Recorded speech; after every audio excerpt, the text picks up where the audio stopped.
Risk the pain of losing. It's very painful to lose. But a lot of times we have to risk. What are we risking? We're risking our ego. Because our ego is fragile and it's painful when we don't succeed. I want to tell you one of my favorite stories. It's about the 19th century French chess champion Alexander Deschapelles. His ego was very fragile. He would only play you if he could take his pawn away and play you with one less pawn.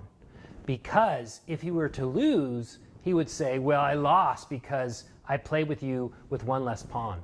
But if he won, he could brag and say, I beat you with one less pawn. He was protecting his ego. He wasn't risking anything, but he was protecting his ego.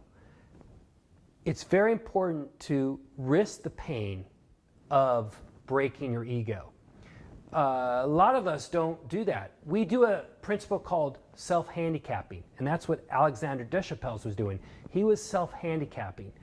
A form of self-handicapping is quitting during an event, quitting, let's say, a course at school, not trying, not preparing. And that way, if you fail, you say, well, I didn't prepare, or I quit, and I wouldn't have failed if I quit. You're protecting your ego. And if you do it that way, if you self-handicap, you're never going to be successful because you're basically not allowing yourself to risk that pain of failing.